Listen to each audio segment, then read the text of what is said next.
And we are live. What's up, guys? Welcome back to the Finish Line Formula podcast. We are joined here. No. Where did we start? Oh, yeah. You'd think I'd have the hang of this with 12 episodes under our belt, but I don't. Anyway, this podcast gives you the formula to not only get you to the start line, but to the finish, because we all love finishing. Anyway, we're joined here by the NOOSA Marathon boys. Let's get into it.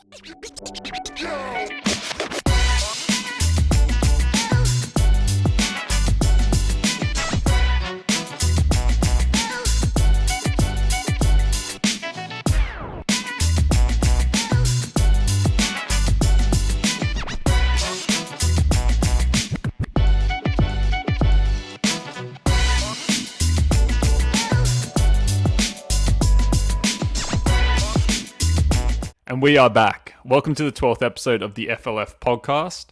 For those who are listening, I'm Will, and I'm going to be finishing up the intro for you today. So welcome to the show. Fantastic. We love it. We'd love to hear it. Week 11. Quick announcements. Week 11, almost done. We've got one more run. This is getting filmed on the Saturday. So contrary to last week, we're filming a day early. So we're filming on the Saturday. Long runs tomorrow morning. Big one for most of us. We'll get into that a bit later on. Anyway, podcast availability. We've got YouTube, Spotify, Apple Podcasts as well.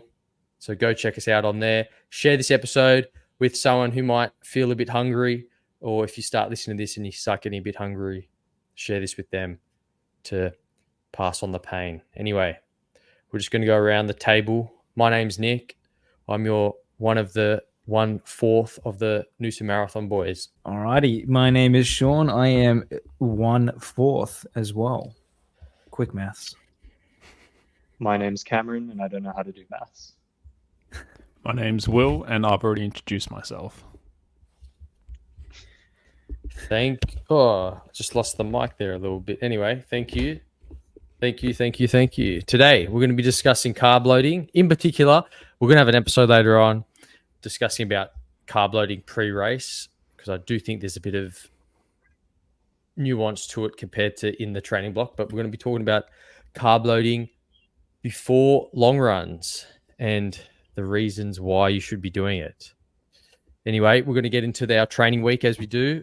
Bit of an overview. Will, take it away. Easy enough. So we already did, well, because we filmed last Sunday. I'm not sure if we mentioned we did 23 Ks last Sunday.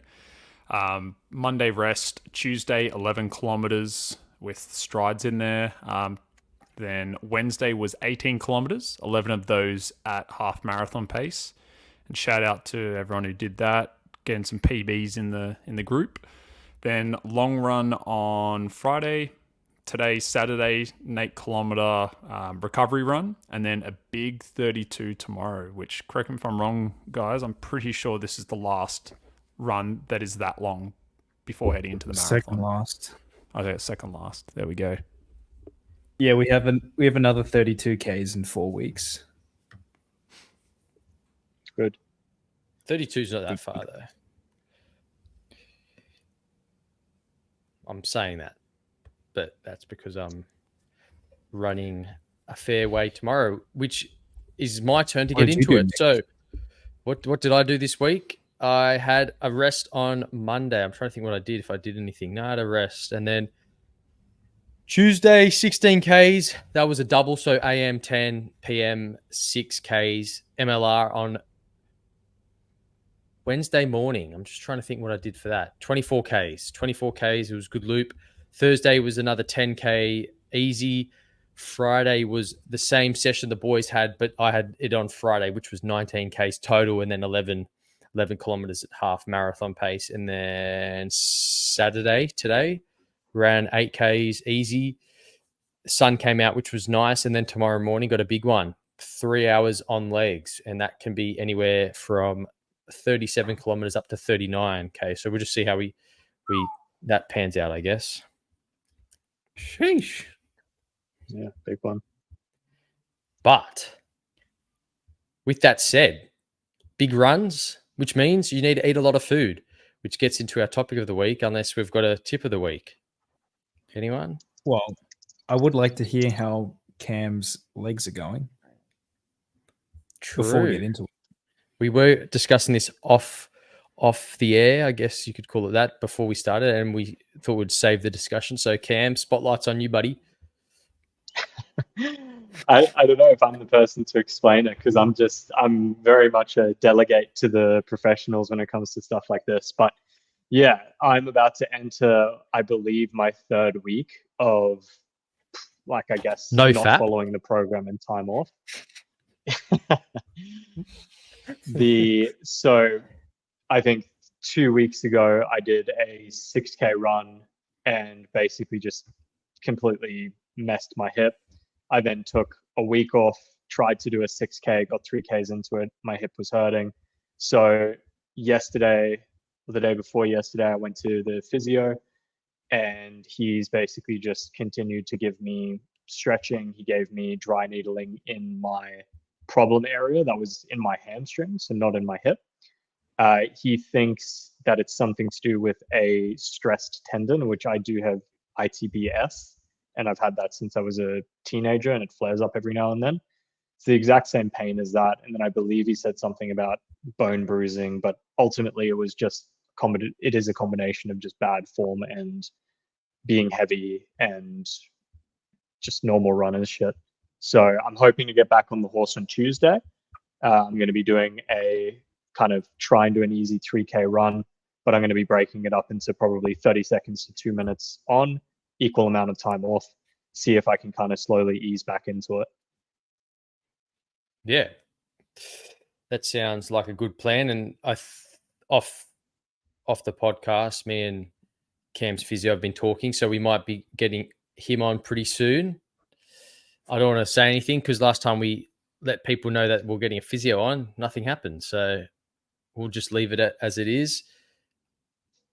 Yeah, and if anyone else wants to jump in here, otherwise we'll get into the topic of the day because I'm pretty hungry. I'm pretty hungry. Anyway, so carb loading. It's a phrase for me that's thrown out quite a bit. Who's getting messages with the? Maybe that's me. Anyway, popular. No, that's me. I'm turning it off now. Bomboclat. How do I turn this? Oh, there we go. That's way better. Anyway, you can see me now.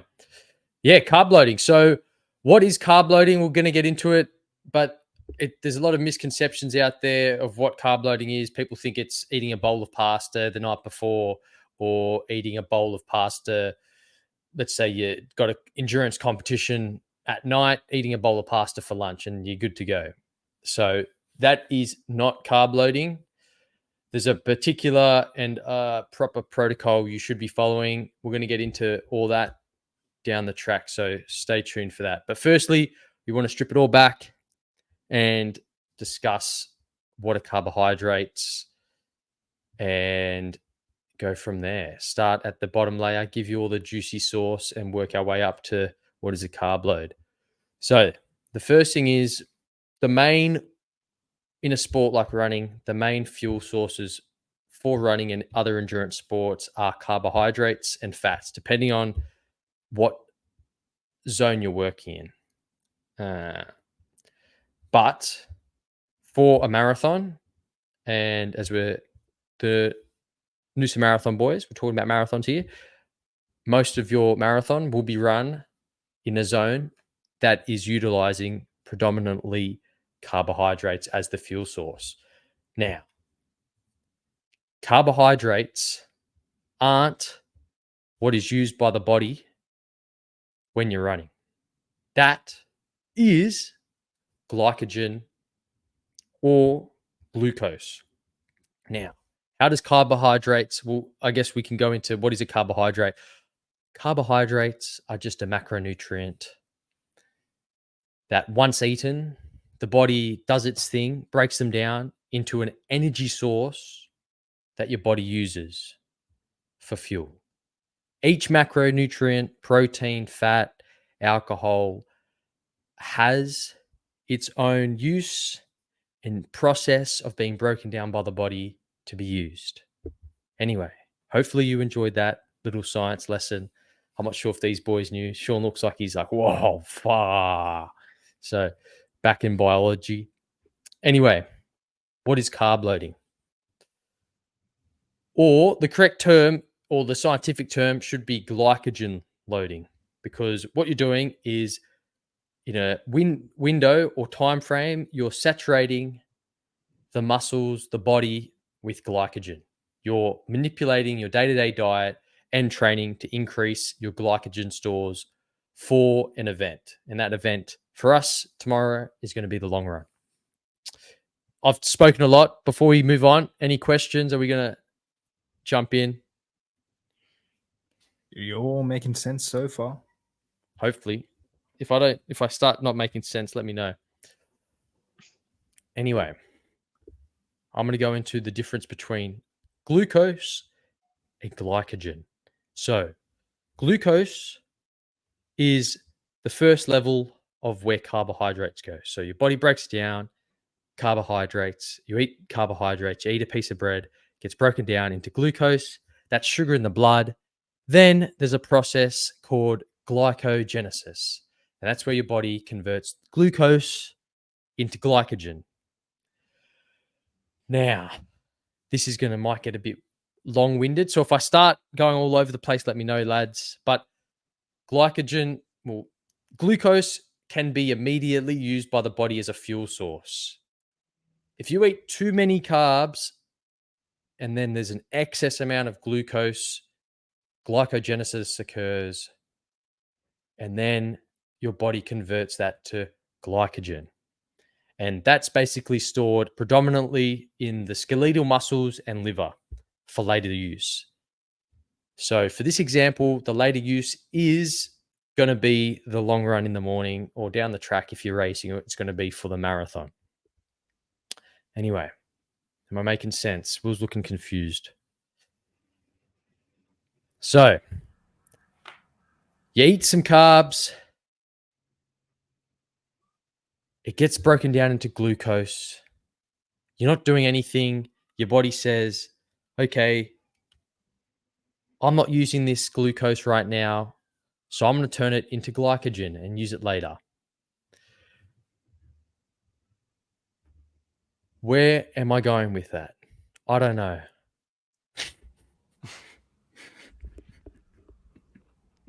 So I have a question, and let me know if you're going to go into this later, but does this just mean that we can all eat as many chocolate bars as we want in the preceding 48 hours to the race? That's a good question. Should you eat your favorite chocolate bar before your marathon and call it carb loading? Let's say I go down to the local supermarket, pick out a couple of chocolate bars, not even chocolate bars. We're going to go chocolate blocks because I'm feeling it's carb loading. Why not? I feel good. It's all going to be used. Now, this is where carbohydrates are not all created equal. And this is going to go into a bit further the actual protocol you should be following when you do carb loading. Anyway, to answer Will's question there, no, you shouldn't be eating excess amounts of chocolate because you want your body to, how do I put this?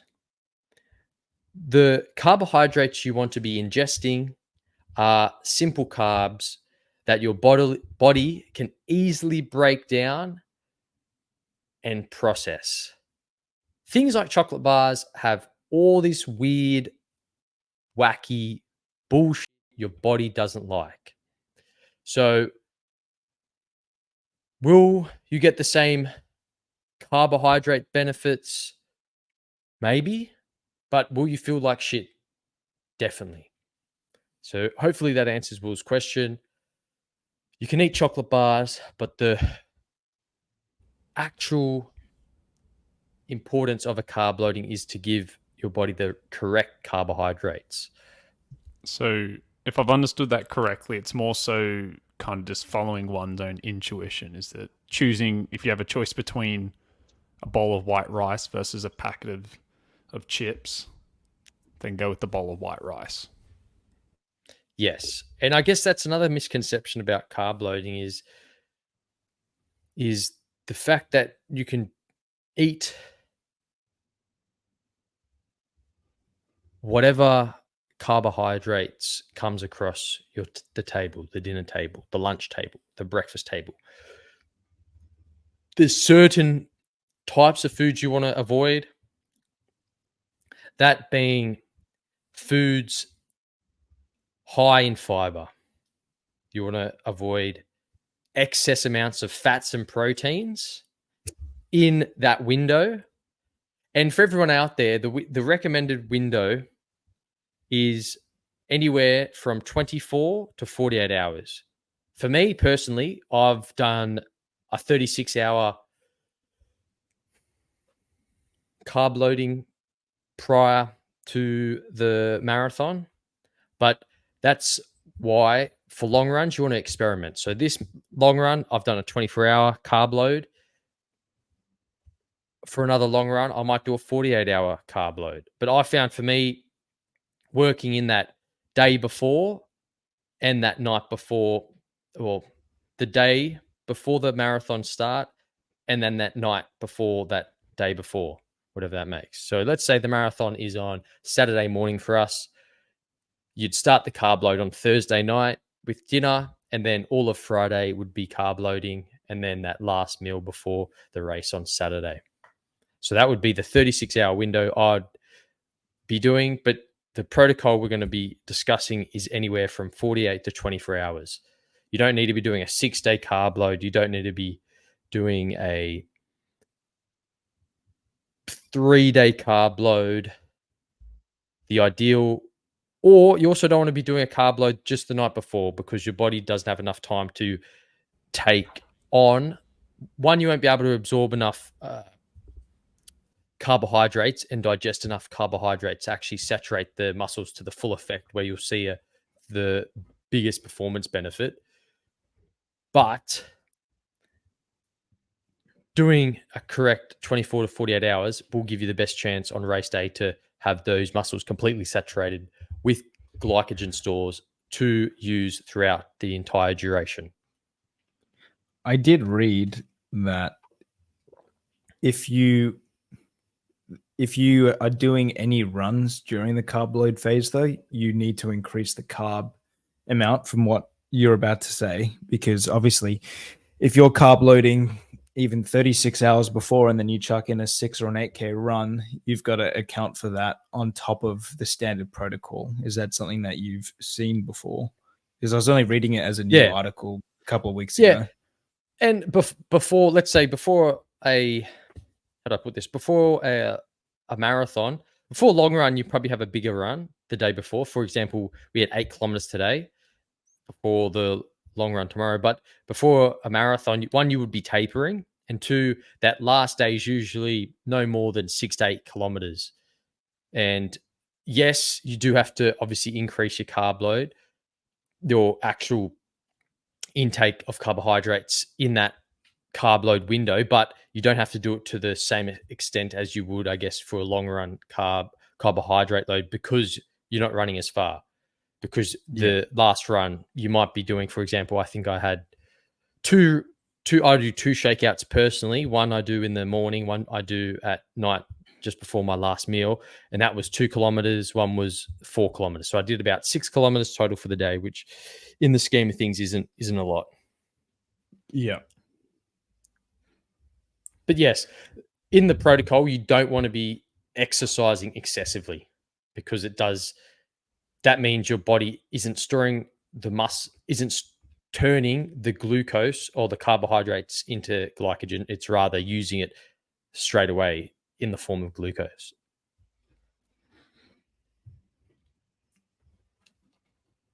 And for anyone wondering about fruit, now, I'm not 100% sure if this is correct, but I'm pretty sure the reason you don't want to necessarily carb load with fruits is that it's higher in fructose, and fructose compared to glucose or sucrose or any other sugars a higher percentage of that gets converted into fat as opposed to muscle glycogen, which is why you need things like rice and bread and pasta and rice bubbles, stuff like that. I don't think fruit is as effective for muscle glycogen stores. It's similar to, I guess, the chocolate bar example. It's a carbohydrate, but is it the right carbohydrate for a carbohydrate load? I've heard in some protocols, you can, if you want to wash something down, if you want to wash down a meal example, you can use orange juice.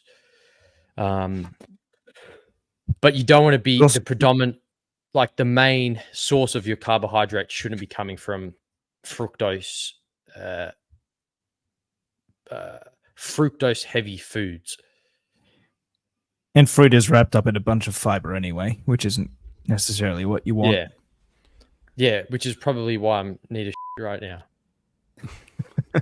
So to clarify for those who don't know, Nick, why a part of the carb load do you want to cut back on specifically protein and fiber? Well, you got to ask yourself, why do people say to you need fiber? And it's to, I guess, get the bowels moving. So when you don't have fiber, you kind of know you feel a bit blocked up in the drainage systems.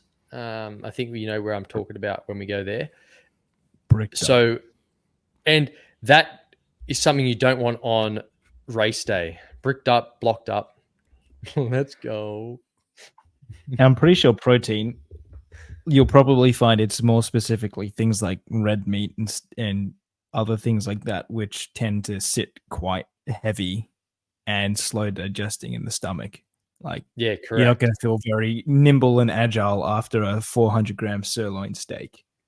Yeah, if you look at the reason why people go, oh, you want to, if you want to feel fuller for longer, they go eat protein. And with the carb load, that's the opposite of what you want. You want to be able to your body to digest the food quickly so you can eat more food. So as you're saying, Sean, excess protein. You want to get I believe you need to get the minimum protein intake of a healthy individual, which is, I think, what is it? It's one gram per kilo. Or was that? Oh no, that's for optimal. Sorry, that's for like hypertrophy and increasing muscle. Yeah. So the normal person only needs 1 kilo per gram of 1 gram per kilo of body weight mass. So if you're 70 kilos, you want 70 grams carbs for each day, which isn't a lot for someone. I guess for us boys here, we probably eat our recommended 2 times the body weight. That kind of points towards why, if you're trying to get to the finish line, you've been following along our episodes so far, it's not just about going, okay, I'm going to do a marathon in 3 weeks and try and carb load before it and think it's going to help you. It's why this is just more about that sustainability over time and as best as you can having as clean of a diet leading into all this, so that when you start doing the 1%ers, kind of goes back to what Ed Goddard said on his episode, is like, it's not all about doing the sauna days and the random ice baths and all these different things. It's on the weekend. Another thing to cut out. Stress. Yeah, it's about the core things, which really could be summarized whether you're doing any sport. It's rest, well, basically recovery, training, and nutrition.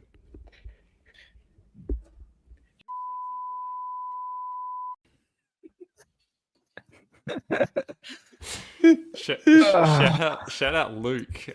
He knows who he is. He messaged me the other day to try and get me to snitch on what you said last episode, and I didn't tell him. Classic. Anyway, so we just kind of wrapped up what all the science BS is. So we're going to get into the protocol now. As we've alluded to, the timing of that should be around 24 to 48 hours. That's to, 1, maximize the glycogen stores come race day or come long run. And 2, extending it beyond that, actually, I think it's like a law of diminishing returns. If you extend it beyond that, you'll put on too much body weight that might actually affect performance leading into it. Because 1, you're tapering into a race. So if you eat excess carbs, you might put on grams and kilos of body weight that you don't need. Anyway, here we go. For this example, the individual is 70 kilos to make it easier. So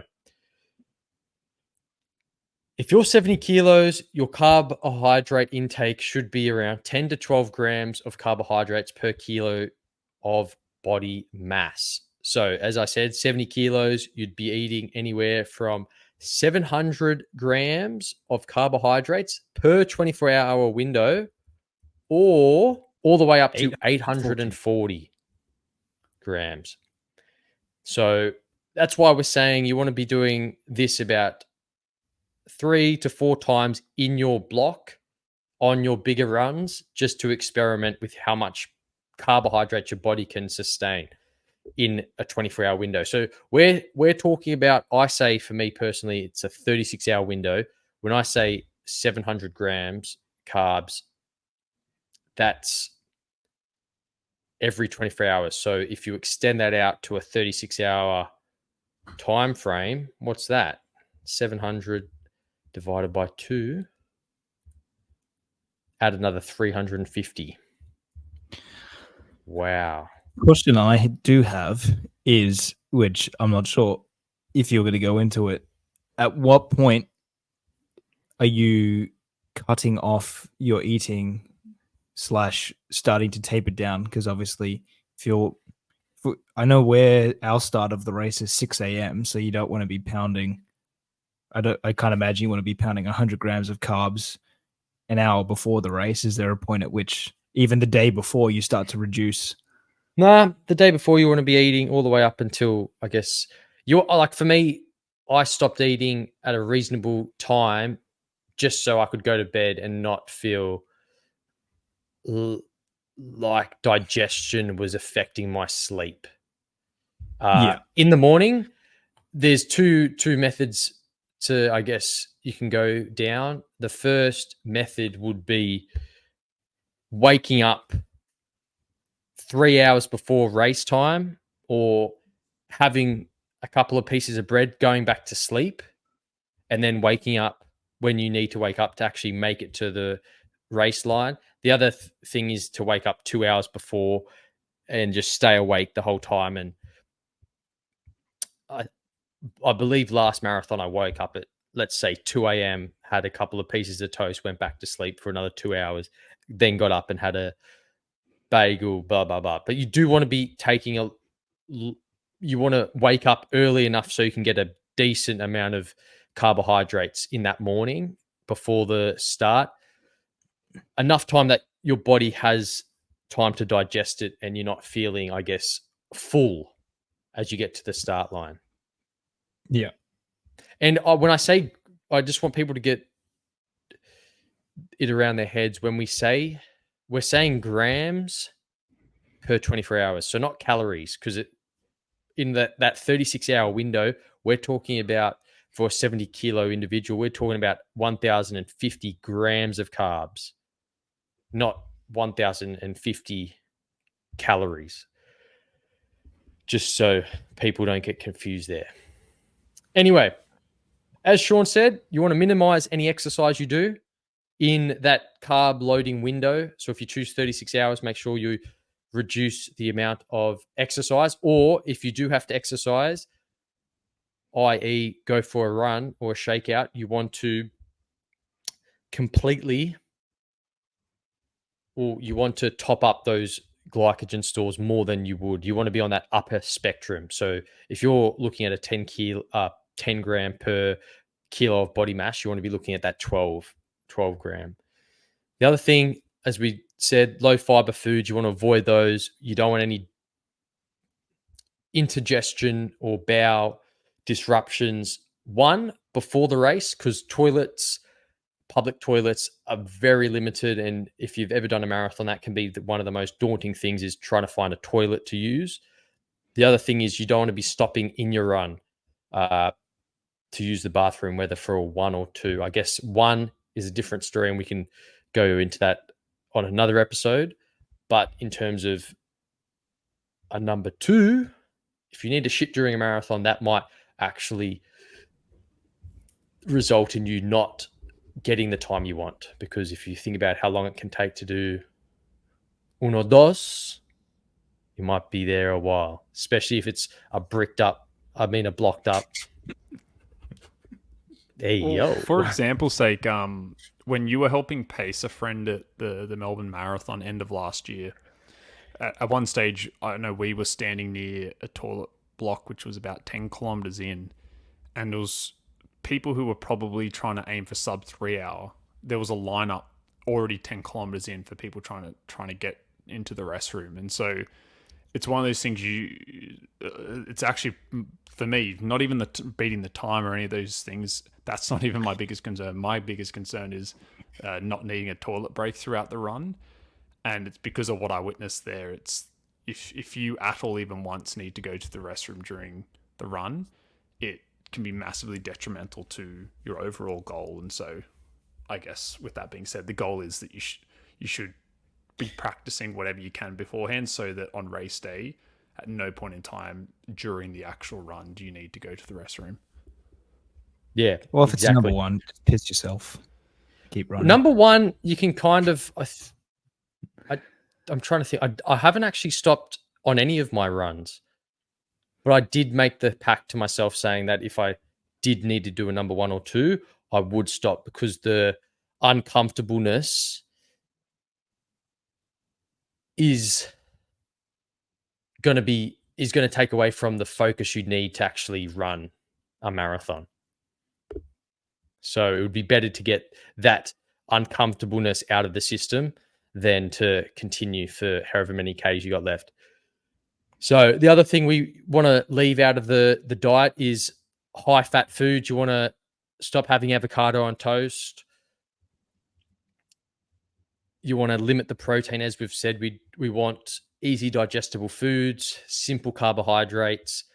Our go-tos, check out Got Big Nick Energy on Instagram. I've just gone through what I'm eating today. We've got rice bubbles, jasmine rice, white bread, honey. What else are we going with? Morton drink mixes. Just anything easy that can just go into the body and get digested and being turned to glycogen. Anyway, before we wrap up, I just want to let you know that a lot of this information has come from my studies doing a sport and exercise degree, as well as the experience and knowledge I have from people that I've spoken with on carbohydrate loading. I'm going to drop a good podcast to listen to if you want, I guess, more details in the science. If you like that whole science side of things, give it a listen. It's called The Long Munch. We'll drop the actual episode itself in the description just so you can give it a listen as well. If you think this would be useful for anyone, share it with them, because I know people get confused as the misconception we discussed earlier of eating a bowl of pasta the night before. It's very common. You do hear it a lot. And that can actually impact the performance come race day. Anyway, I think we'll wrap it up. Shout out to the listeners. Thanks for listening. Follow us on Finish Line Formula on all socials. Our individual socials will be in the description. We're doing amazing things outside of this podcast. Do you guys want to say anything? I've spoken a lot today. Only thing I wanted to say, which is echoing what Sean's put in the chat, is I think it would be good to do, whether it's a whole episode or just a bit of an episode on actual hydration leading into the race, because I've found even on my training sessions, I wake up of a morning, I even measure it out, the exact milliliters, and I'm still finding that either sometimes I feel dehydrated or sometimes I feel overhydrated and within 20 minutes need to do it. Is it number one? Yeah, number one. So yeah, I think it would be good to discuss that a bit further on how someone can practice finding what works for them, so that come race day, they're in the optimal position and don't have to be like me and worry about needing to pee 20 minutes into a session or into a race. Yeah. Yeah. Yeah, I find I have to drink water pretty late into the evening / wake up for a during the night piss and then drink some more. But if I don't want to pee during a run, I can't have any water in the morning, start the run, and then start having water throughout the run. So I'm kind of replenishing what's getting sweated out. But anytime I wake up in the morning and I've gone for a pee, had a glass of water, and then even waited for another pee, I've always got to go on a run. So yeah, Fair enough. nice to learn actually what to do, because I can't imagine going 3 hours 30 running without pissing. Like I'm fully committed to having to pissing myself if I have to. That's commitment. Endurance race car driver style, just straight in the seat. What's that? I mean, Noosa marathon is a 10K loop, so it's not like you can just hold out for toilets further down the 42 kilometer race course. You're going to be going in a loop around to the same toilets every single time. I'm guessing 1 or 2 on the 10K circuit. So if you've got to pee in somewhere like Noosa, I can imagine it's going to be a pain in the ass.